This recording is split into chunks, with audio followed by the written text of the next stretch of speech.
And welcome to Anime Talk. It's Tuesday. It's 11 o'clock Eastern. Let's get this started, guys. So I am joined, as always, by my wonderful co-host, Aeroblip. Go Blue. Yeah, he's been yelling and screaming into Skype all evening about this Ohio State, Michigan basketball game. Basketball Apparently, game. it's going Oh, on. it's such It's a supposed to be great a game. rivalry. I don't know. I'm on the West Coast. Big Ten doesn't mean anything to us. It's like Washington versus Washington State, you know? That's not even. Never mind. We could go into why that's not even a rivalry, but I'm not going to go there. But anyways, yeah, we're back. You can find us on Twitter at JoeAnimated at Aeroblip. You can send us messages there. We've got the social stream to the right-hand side of the stream, so you can chat with us, talk with us, whatever you want to do there. If you'd like, you could tag your post at or pound anime talk. We can try to pick it up there. Whatever floats your boat. We love to interact with you guys. Love to take feedback as we go along. So be sure to hit us up. But Airbook, we have a lot to talk about, despite it being the winter season. Oh, there's a bunch of news going on right now. Definitely. So let's get into the first topic. Sakura-con picks up another set of special guests. The director and the executive director of Psycho Pass will be heading to SakuraCon. Yep. That's not a bad deal. So that we've got the writer for SAO and Excel World. Now we've got the directing staff from Psycho Pass. It's shaping up to be a pretty decent con, Yeah. despite it being one of the more lower tier cons around.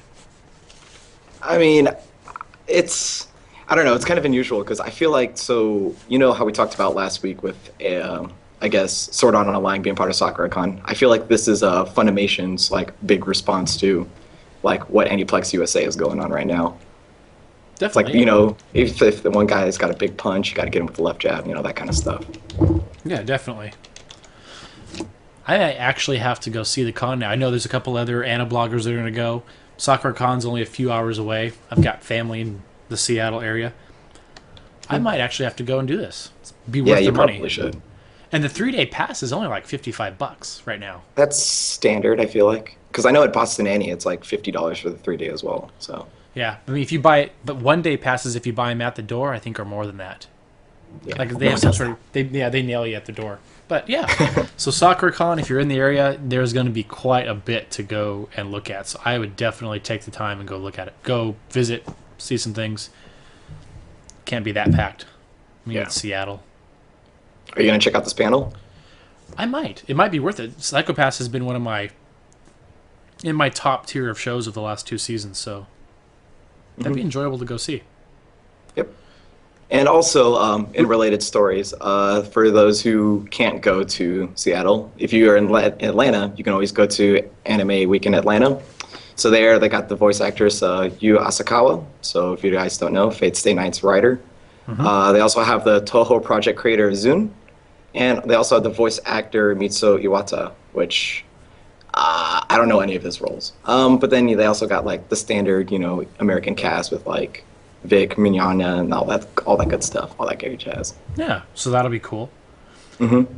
And then further south, or I guess south of SakuraCon, if you go to Anime Expo in LA, Mari Okada is actually going to be there. Which is she was the writer for AKB 0048, On Ohana, Okay. Black Butler, Let's talk about her good shows like Aquarian Evil and Wandering Evil. Sun. Yep. So she's got quite a bit of decent shows under her belt. I wouldn't say any of those are exactly failures. Black Rock Shooter, Well, true. Black Rock Shooter's Fractal. Was she Fractal too? She did Fractal. Oh yeah. True Well, Tears, depending on whose boat you're in. Yeah. Okay, but I mean that's quite a bit of stuff to have under your belt. At least is recognition worthy. I already jumped ahead. I guess- Huh? Oh, go on. No, go sorry. for it. We're still on the topic. Keep going. Oh, okay. Well, I was just gonna say, like, it seems like this year, like, these cons are actually, getting a lot of big people out there. I felt like last year, besides AX, like, there wasn't really much going on. Even at Boston Annie, like, there wasn't really anything big there, except for like one of the composers for the Idolmaster music, but that's a different story. Makes me wonder if it's like a marketing push to try to create more awareness in the States, get more sales, et cetera, et cetera. try to True, reinforce the market. Well, I mean, don't forget though, if we go back a few episodes when we talked about the interview with Aniplex USA, Yes. the president did say that the market was growing slowly, but it was growing. So this could be just another way to make sure that they can actually push anime towards more fans. True. We'll have to see though how it turns out. I've already jumped ahead in the slides, but the Steins Gate movie comes out in April. Yep, but that kind of means nothing to us though. Not really. And I hear the movie is just basically the episodes compiled into one continuous hour and a half, 2 hour show. Really? Because I heard it was actually supposed to go beyond the show. I heard that it was sort of like a sequel, so I'm not really sure how to describe it. Okay. But like it's like side story / sequel, so it kind of picks up where like the anime left off, sort of. Huh.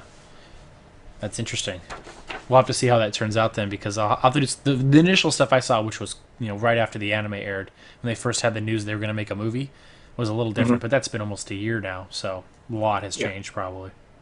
That's true. I mean, who knows? Like, Steins Gate's known for its surprises, so for all we know, this could be something original. This could be like a side route from like the visual novel. Just gotta wait and see. Regardless, it'll be worth watching if or whenever it comes to the point where we can download or go see it in a theater. I don't think I'd actually ever come to theaters, to be honest. Really? Well, I mean, I know Steins Gate was big, but I'm trying to remember who produced the show, or publisher, sorry. I believe Funimation. Yes, that sounds so, right. I'm not sure if Funimation's going to start following Aniplex USA's model, but who knows? Yeah. Another movie note, Up on Poppy Hill comes out in the end of the month, beginning of next month. I think it's around that time, yeah. Yeah. So, another Ghibli film. That partnership with Disney has paid big dividends for them. So, Up on Poppy Hill should be coming out in the next month. I encourage everybody to go see that as well. Should be a great show as well. I've got a non-legitimate copy to watch myself in the near future, so... Jesus. I know. I think if it's good enough, I may take the kids to go watch it in the theater.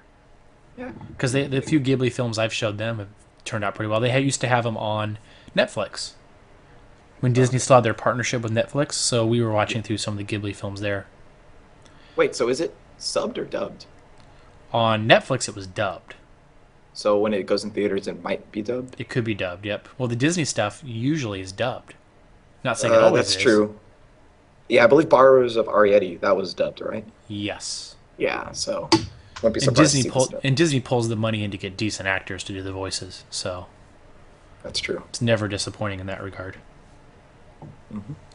So, what's up? Oh, last little bit of news. Toonami expands their lineup once again. They are bringing in Soul Eater. I don't think it's a bold move, but I think it's actually a decent move on Toonami's part. Like, Soul Eater is very popular, and it's been around in the US for quite a while, so it's kind of dropped off, I guess, everyone's radar. So, considering how you get a new batch of people on the night block, could probably pick up some new fans. Not to mention, like, I think it's Funimation owns this one as well. So, that's probably some support going with Funimation as far as the commercials and whatnot. Funimation has a pretty good partnership with Toonami, so it plays out that way. I mean, the manga's been in the United States for quite a while, too, so there's quite a bit of penetration to build from. Market penetration. Yeah, definitely. I know I'm losing you to the basketball game. What's the score, Aeroblip? Oh, no, I'm not. It's not that. I was actually had some water stuck in my throat. Yeah, so if you watch Toonami at night, Soul Eater should be joining the lineup here shortly. If you've never seen Soul Eater, it might be a good chance to catch at least a few episodes. I actually won the first volume of Soul Eater when Tokyo Pop did a online contest, whatever you call it. It's okay. It wasn't really my thing, but I can see how people would be into it. That's true. I guess like my only hesitance towards this is the fact that, I was kind of hoping Toonami would take much bigger steps as far as like diversifying the lineup. Because I think for Soul Eater to come on, they're actually dropping Seven Samurai. Really? Did they finish it already? I think so. Okay. So which means that you still got like the Full Metal Alchemist and the Cowboy Bebop reruns going on still, which makes me kind of nervous about, their profit margins. But Seven Samurai wasn't, my personal opinion on Seven Samurai, it wasn't that great. So substituting Yeah, out something for it isn't that big a deal, I guess. that's true. I don't know. I just feel like it's still showing the fact that they can't fill out the entire Toonami block because they're I know. still showing these old shows. I mean, I don't know how popular they are, but You would I think got that again. because Go. Funimation and Aniplex have a lot of stuff on Netflix. I wonder how easy it. There's plenty of other things they could choose from, and even mix it up, mix in a little non. Because there's quite a bit of shonen shows within the Toonami block. I don't know if Hmm. that matches the demographic. It'd be interesting to find out. But it'd be fun to need to mix in some other stuff because I know there's other things that are being streamed online that are probably available for licensing over on the TV. It's just a matter of can it be done? Yeah, I'm also kind of curious exactly like how much does Toonami like how much do they know about the anime industry at this point? Because it's starting to make me wonder about like exactly what are they. I know they have little money, but it makes me curious as to exactly like what shows they're trying to pick up. I mean, I figured if anything, like it seems like they're going for the action, more towards adult-oriented stuff. So I figured like I don't know, Kaze no Stigma or something like that would be picked up like a while ago. Yeah, By the way, best main character, like I'm trying to think. I mean, they could heck, they could show Aquarion, the original Aquarion, on there. That can't be much to license anymore. yeah, But like I said, it's all a matter of their demographic. Who are they trying to reach? If it's mostly the 18 to 25 or even 15 to 25-year-old male, the lineup seems to fit just fine with that. But if they're trying to reach a more diverse audience, maybe ages or genders, they've got some work to do. Well, actually, you know, the really weird thing is that so when I went home for the holiday season, I went to my old workplace at the base commissary, and when I was talking to some of the guys who used to stock in the back, who's do backroom stocks, like they were talking about watching stuff on Toonami, and the thing is, like they're like in their late 20s, early 30s. Like they're well, some most of them were that age. I guess a couple of them were older, but it's still it makes me wonder like. I don't think the 18 to 25 demographic is actually their target anymore. It's Because a if much older anything, crew. well, if it were the 18 to 25, like you think that they would understand, how the internet works, so they can always go to free websites like YouTube or Hulu. That's true. So, yeah, And if they're trying to compete with you with Hulu, Netflix, and YouTube, that's going to be hard pressed to do too. yeah, I don't think I feel like it's a dying network. It's really hard to say. Yeah. I'm not going to give it much thought. I'm never up at midnight. I don't have cable anymore. Most of my stuff comes Hulu, Netflix, YouTube, or torrent. So Yeah, I'll always find let's what I wait want to five watch. weeks and see what happens. Definitely. So February 2nd was a special day, Aeroblip. It's Yes, it was. affectionately known as Twin Tail Day. Yeah. 2-2 kind of makes sense. So in Japan, the Japanese men picked their top 10 anime characters with twin tails. So quickly, let's go through the bottom 7 and see what they came up with. Okay. So, 10 through 4 here. Number 10, Rin from Fate Stay Night. Mm-hmm. Number 9, Madoka Okay. from Madoka, if that wasn't obvious. Okay. Number 8, Cure Happy. That's definitely an obvious twin tail there. Yep. Number 7, Maui from Baki Monogatari, Yay. the ghost. Number 6 is Nagi from Hayate the Combat Butler. Mm-hmm. Number 5 is Kagami from Lucky Star. Okay. And number 4, which this kind of surprised me she was this low, but it makes sense once you see the top 3, Azusa from K-On! Yeah, that's yeah. I mean, I guess the only one I could really relate to is just number 7, just because I find it hilarious. But I mean, the others, they're just moe. They're moe. I don't get moe, Yeah. so Well, Rin's not terribly moe. that's true. Well, I mean, the problem is that I really don't know much of the Fate Stay universe or Fate universe in general. But I'm saying her character design, though, is less moe and more traditional human form, if that makes sense. Yeah, that's true. And just the whole K-On! Thing, I thought with all the lolicons out there, the K-On! Would have been boosted up at least into the top 3. But it But wasn't. you got to see that top 3 though. We got to see that top 3. So, the top 3, starting with number 3. Asuka. Asuka. Asuka. Well, I'm trying to be dramatic and it didn't work. Sorry. But you can't complain for number 3 like that. Mm-hmm. Now, surprising enough is number 2 and number 1. So, number 2, we have a Sailor Moon character. And I'm going to pronounce this terribly wrong. Chibiusa? Or Chibusa? Sure. Sure. And our grand finale, number 1, Sailor Moon herself. I don't know these. To be honest, the top two kind of surprised me. What's that? Who did they pull? Japanese men. Man, okay, so I guess.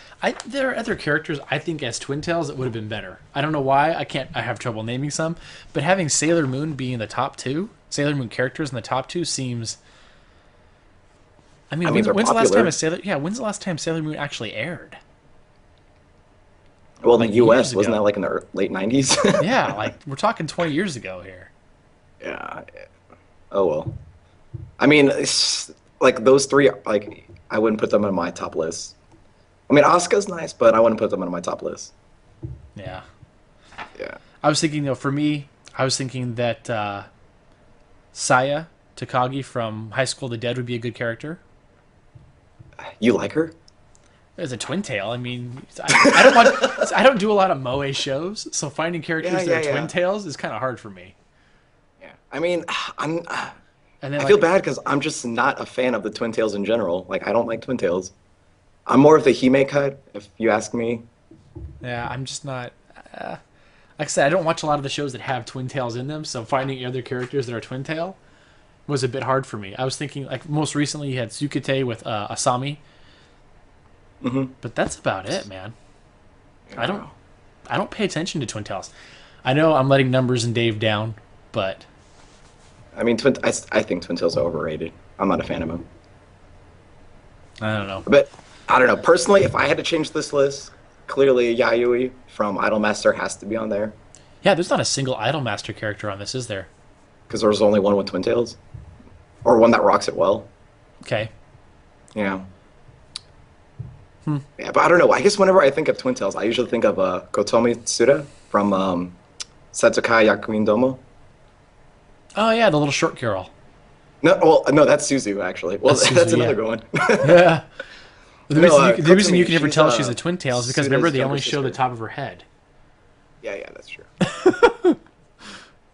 No, but like Kotomi, like Tsuda's younger sister, the perverted one, just as bad as the president. Yeah. Ring any bells? Yeah, I know who you're talking about. Yeah. Yeah.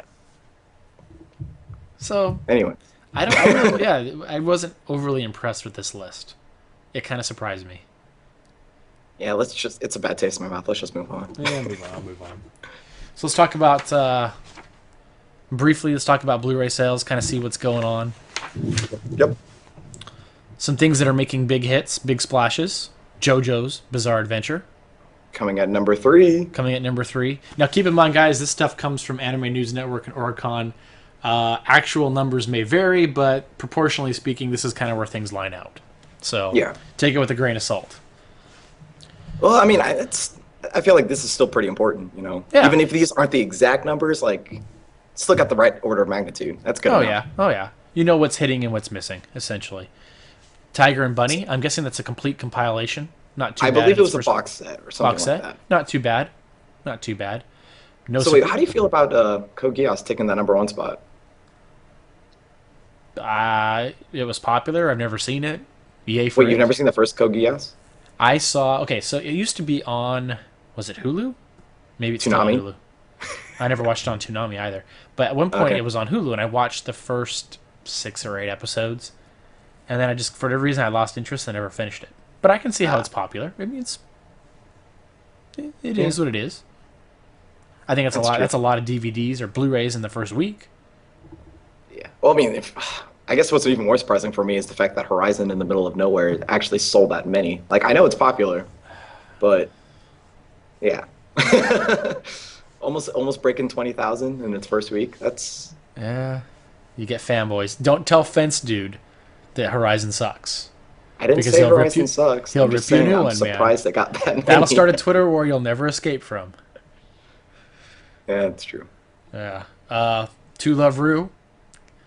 People love their hentai. That's true. So and so you got Little Busters. Apparently, I think one of my colleagues who likes to find flaws said it's a decent series. So, there's no way I could give that the time of day. So let's go on to the bottom half of this list. Yeah, this is actually where I think is much more surprising. Yeah. Magi, pretty average to meh on its first week. Yeah. But that kind of reflects the impression I get of what people think of that show. People say, yeah, it's good, but it's not great. Well, I guess the problem is that this I had the same problem too. Is that with Magi, like the first like 10 episodes were ridiculously slow, and then it wasn't until the current arc that we're at where like Magi's actually been like really great. I think episode 12 is what changed my opinion on the show. And I can give you that because it was pretty slow. Yeah. Surprisingly, look at the Sword Art Online. In 2 weeks, it's put up 27,000 hits. It's still going. As opposed to Girls in Panzer, which has been around for over a month and only hit 26,000. Yeah, but it's more of a niche thing, I would think. Really? I don't know. I mean, I feel like with these numbers, I feel like that's convincing enough argument to maybe that someone should pick up Girls in Panzer and try that in the U.S. Potentially. Yeah. I'm not terribly surprised that Eureka 7 AO sold almost a shit worth amount of them.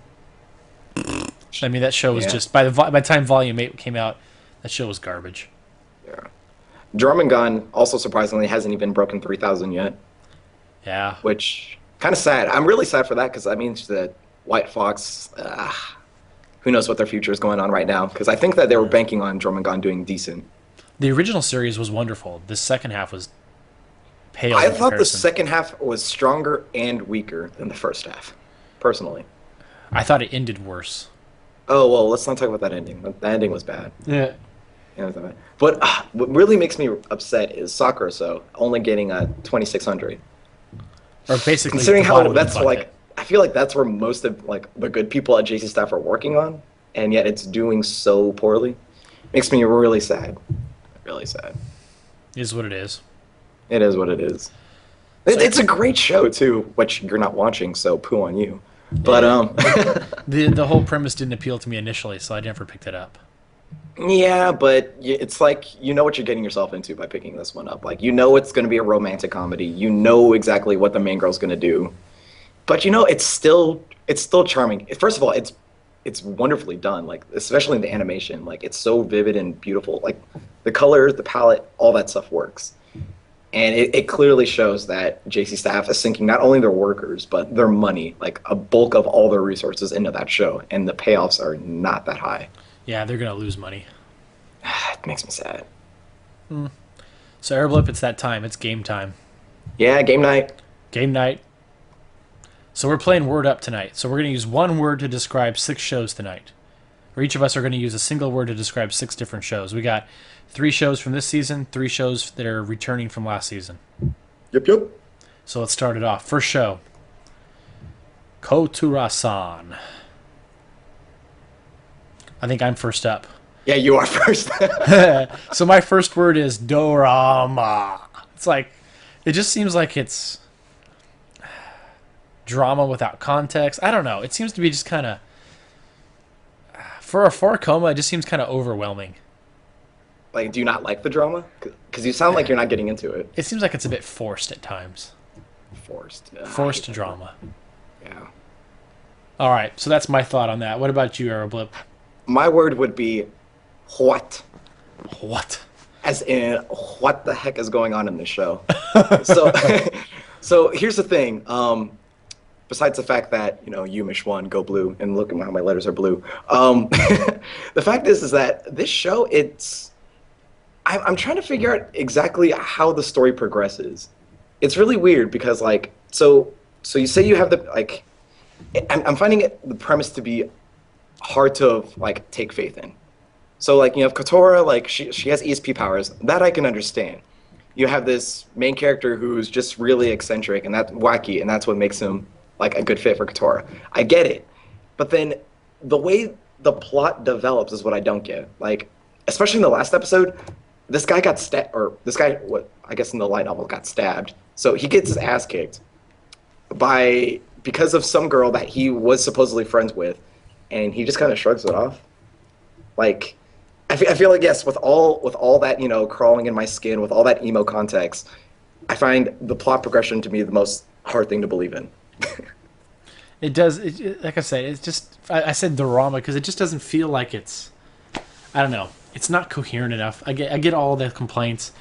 The first episode, that first 10 minutes was like, wow, they're just going to lay all that out right then and then kind of go from there. So there's some weird contrasts at times. I don't know how the chick that hated her is going to end up fitting into all this. It's just kind of... Yeah. Just blahs me out. But, like, the funny thing is that I wasn't really turned off by the drama. Like, what the first episode did, I thought was fantastic. And then even later on, where, like, you know, characters are conflicted with their feelings, like, even though the shows may, like, start taking a tone for either the comedy or the sadness, like, that never turned me off. It's just what happened after it's said and done is, like, it just leaves a bad taste in my mouth. Gotcha. So moving on to the next show. Yep. We have Salami-san. Yep. And my word is mesmerizing. Mesmerizing. This show, okay. All right, sorry, I'll stop laughing. No, we're going to butt heads, and I'm okay with it. Like, okay, this show, like, every single episode comes on, and a lot of stuff happens, and it's really overwhelming, and I like it such that I can just take a back seat and just enjoy the ride, and then just watch how just this jumbled mess unfolds. And then you're left with something, I guess, like, the way it goes full circle in it.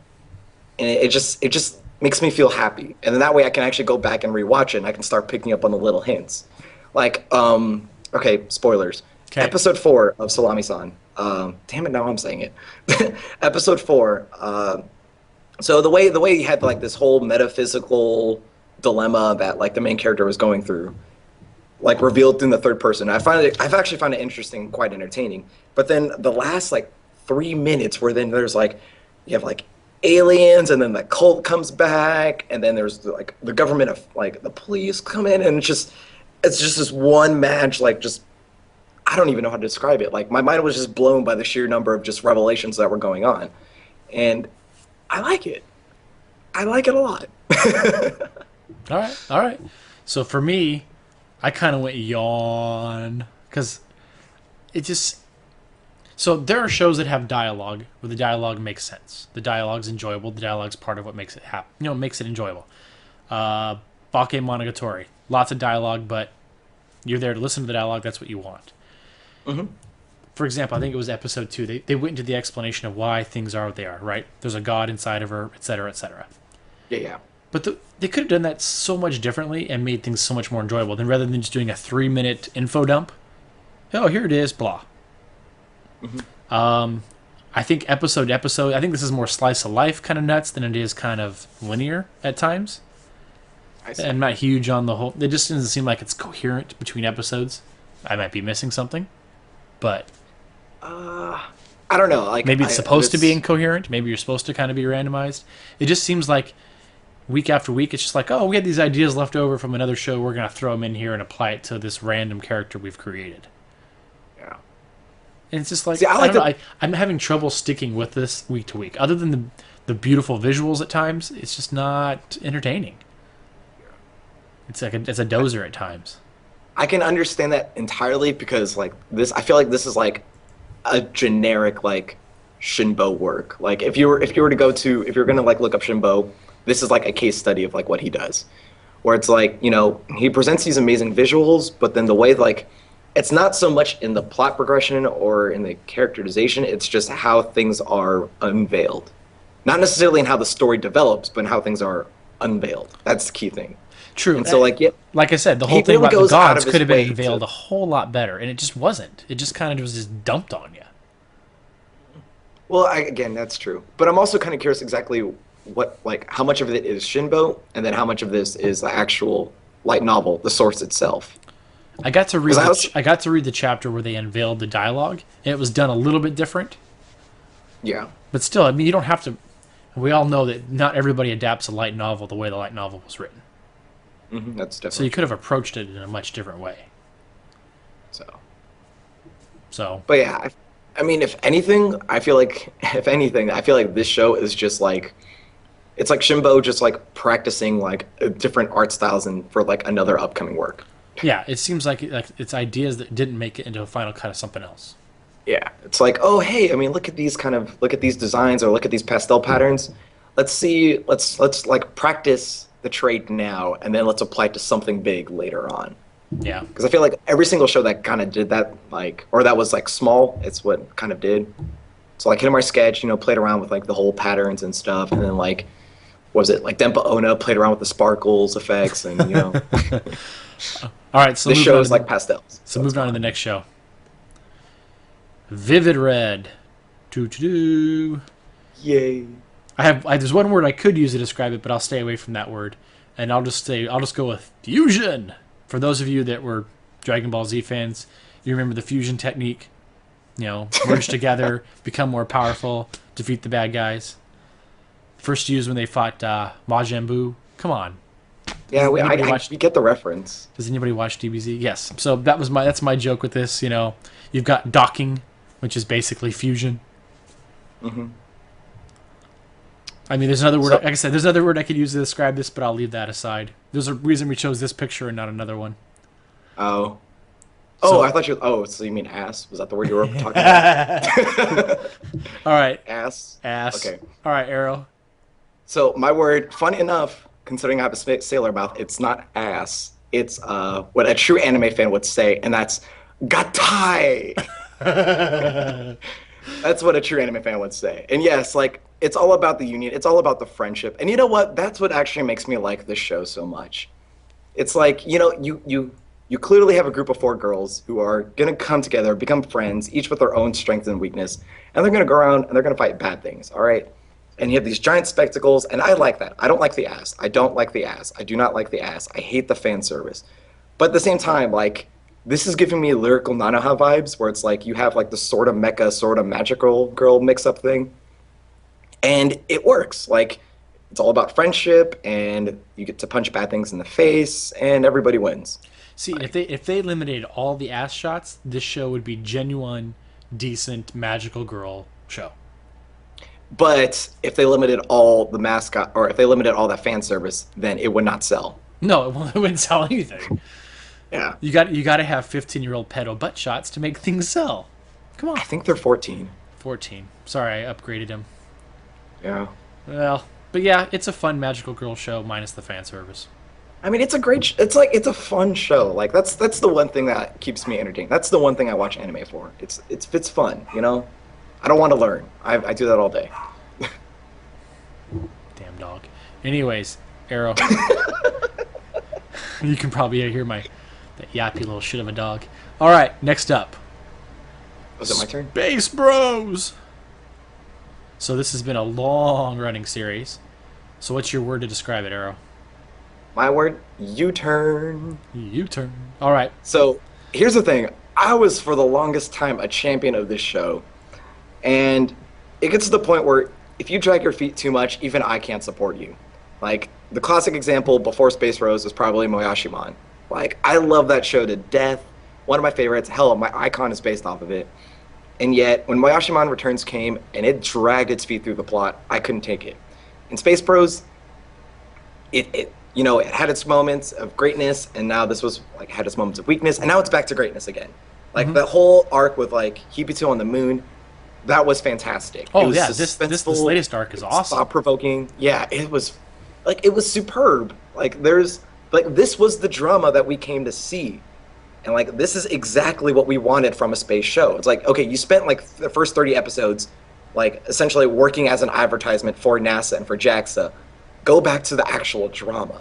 Like, I want to see these characters interact with space. That's perfect.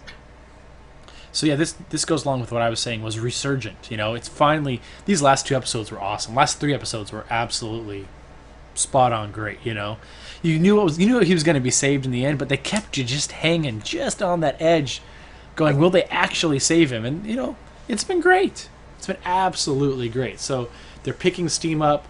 It's been awesome. Gotta love it. I don't know how to describe it. Oh, can we talk about that one scene where, okay, so he's walking around doing a spacewalk, right?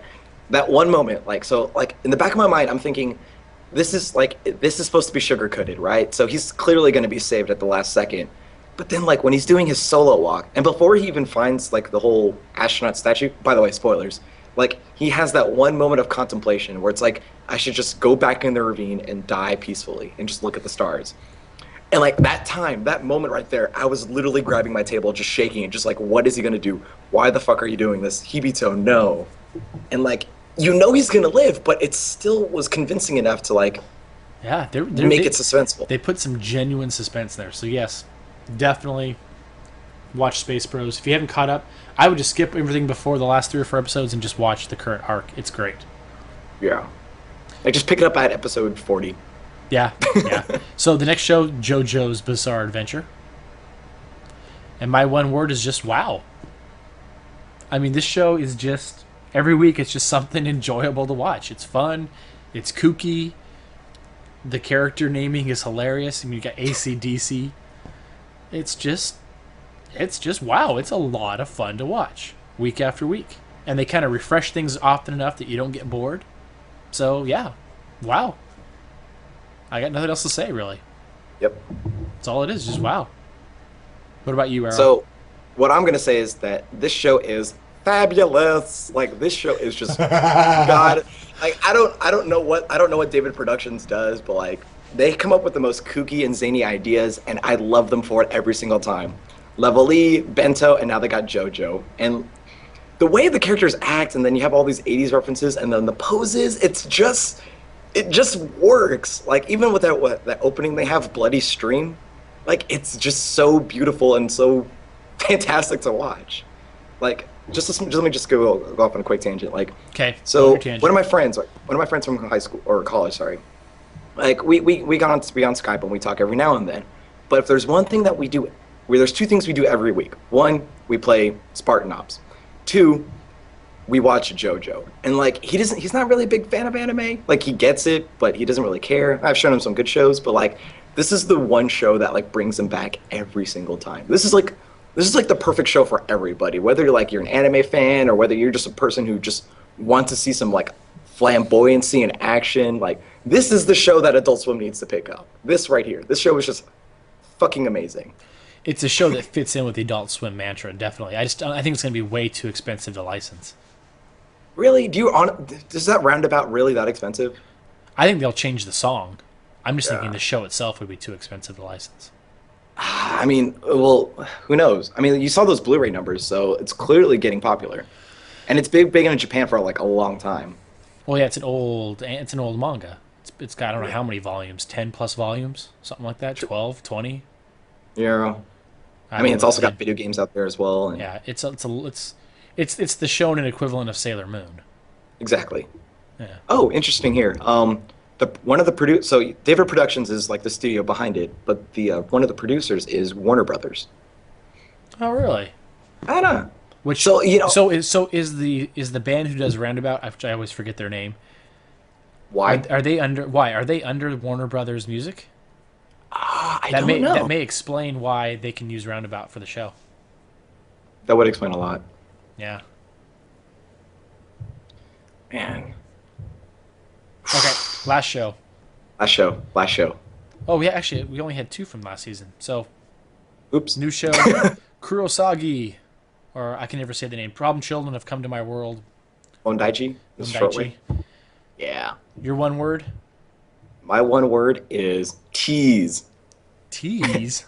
Tease, yes. So here's the thing, like, I've said this many times, whether it's this show or Friday Anime Podcast. This show is so wonderful and it's so fun to watch because it's silly, right?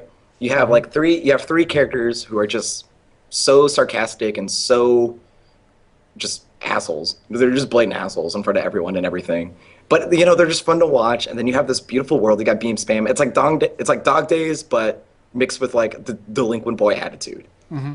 And yet, like, they have all these good concepts, but they never do anything with it. Like, so you clearly know that like Ioazi, or I can't pronounce his name correctly, like blonde hair guy. Like, yes. You clearly know that he's super powerful, but you never actually see him fight. And then you know that Kurosaki is supposed to be super powerful as well. But the one moment she actually had to fight where, she didn't, because Yoazi stopped her. Like, there's just so much that the show can deliver on, but it's not doing it. But it makes it seem like it will eventually. It's like, oh yeah, these two characters are going to fight. Eventually. Just got to wait. Yeah. Sadly, it's only 10 episodes long. Yeah. We may never actually get into the meat of anything at this rate.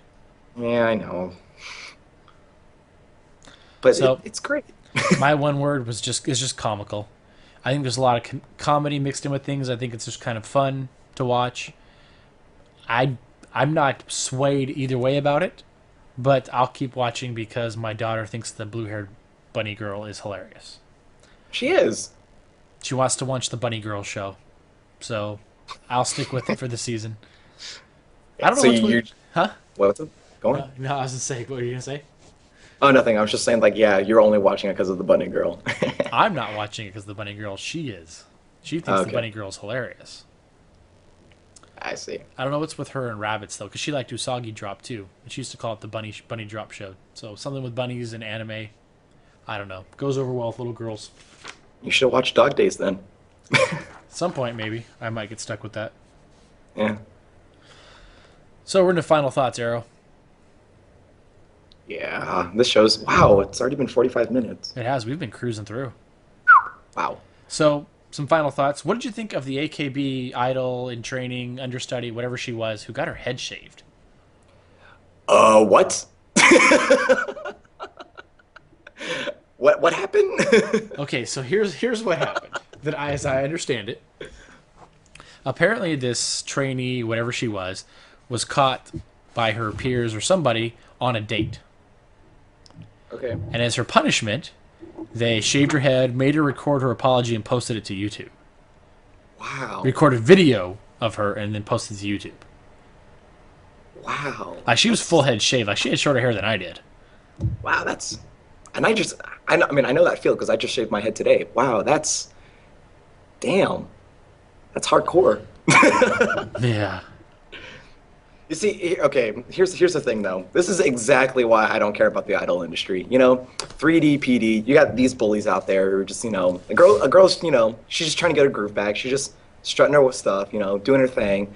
And yet these haters are just going to be like, oh, you have to stay pure. So, you know, they shave her head. That's silly. That's nonsensical. This is why I go with Idolmaster, because it's fake. The whole purity thing was a bit odd, but whatever. I mean, their pop culture is completely different than ours. That's all I can say. Oh, we have it just as a side note here. Somebody looked up Roundabout was released by Atlantic Records, which is a child company of Warner Brothers or Warner Music. Oh, nice. So that's probably why. There's probably some link into that. I would explain. Oh.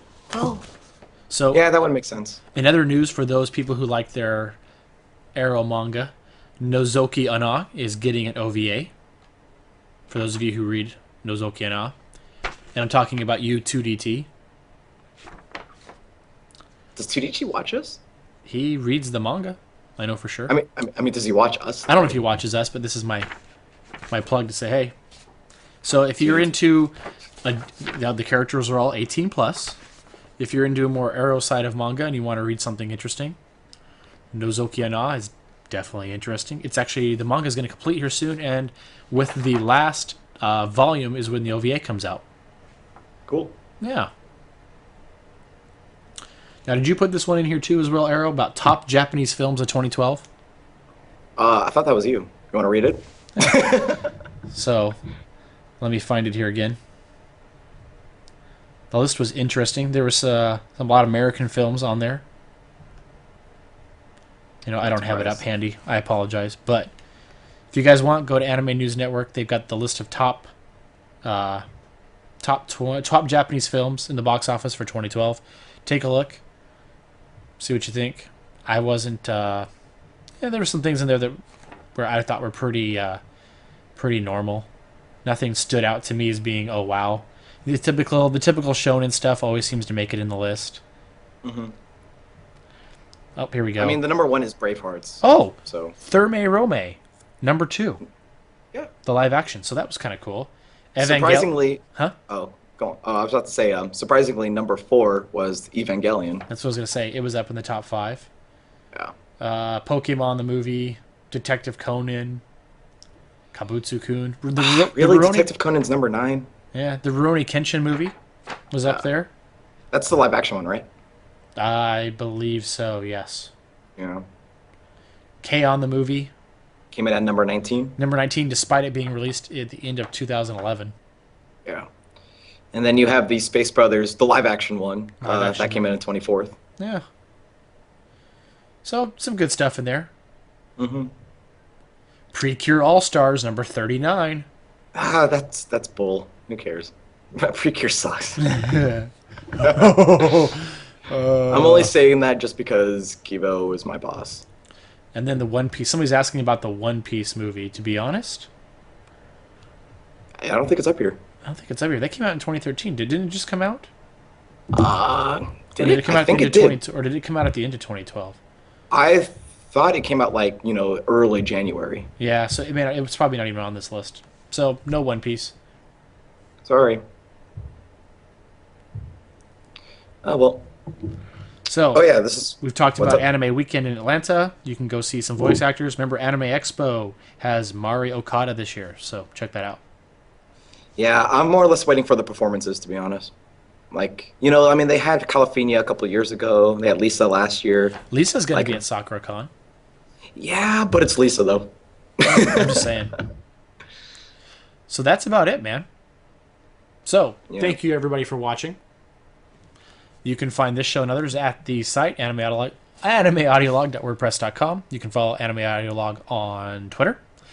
All of our podcasts, well, our two major podcasts at least, are on iTunes. Both this show and our sister show in On the Clock, starring Kevo and Akira. Definitely you guys should check that out. They had their latest episode a week ago. Always a lot of fun. And this one, Akira talks about his Comiket experience. So I definitely check that out if you guys are interested in how Comiket goes from a first-hand perspective. You can find these videos not only at Ustream, but on YouTube. Actually, I've only started keeping them on YouTube recently. You can find many of the past shows on YouTube as well. And if you're interested in being a special guest, maybe in a podcast post or on the show, send me an email and we'll try to get you engaged. We've got some cool podcast posts coming up in the near future. We're also starting a new monthly, hopefully working on it, a couple new monthly podcasts that should be coming out to help round out our offerings. Arrow, I think you're working on a show as well. Yeah, that still in works. Still in the works. But definitely, guys, we're always trying out some new stuff. So come check us out. And that's about it. Actually, there's two things I want to talk about. Go for it. One, are we still doing that challenge or contest? Oh, so in the near future, yes, we will be having a special contest. So be sure to check out. I think I'm going to post it this weekend or maybe early next week. Mm-hmm. So be sure to come by Anime Ideologue. We'll actually announce the contest again on Tuesday, but we're having a special contest where you can win a prize. It'll be a lot of fun. So come check it out. Fun fact, it will involve money. The prize? Yep, the prize. True. Well, Yep, there will be money involved. Not direct cash per se, but You can have rubies if you want it. I mean, yeah, we'll pay you in pesos. nice. 20 pesos, which is like worth a dime. But anyways, so stay tuned for that announcement. It'll be a lot of fun. That contest, excuse me, it'll be a lot of fun. Yeah. What was your second thing? Oh, and another thing is that you do realize that next Tuesday, it's a couple days before Valentine's Day, right? Yes, I know. Should we have a special Valentine's Day show? We could. We could. So, I mean, Would whoever's that- out there who's interested in shipping or some good, know some good rom-coms, why don't you give us a talk? We'll do a special shipping and rom-com episode. If you're interested in being a part of shipping or rom-com and think you can compete with the infamous Crazy Dave or Numbers, let us know. Their ships are terrible. Oh, you're about ready to start a fight, man. No. To be fair, though, Executive Otaku has like the most worst ships ever. Yeah. Simply because he picks Mao and Kimikis. That's the one thing I cannot forgive him for. So, Executive Otaku, if you hear me, I still don't like Mao. I'm a hater. I'm still gonna hate. I hate you. All right. I'm done. I'm fresh out of stuff. All right, man. So, like I said, guys, there's all kinds of places you can hit us up. Come find us. Let's have some fun. Be sure to comment on the blog about posts, whatever you want. Hey, we're pretty open. We're pretty fun at this stuff. But thank you for joining us tonight. Until next week, see ya. Peace.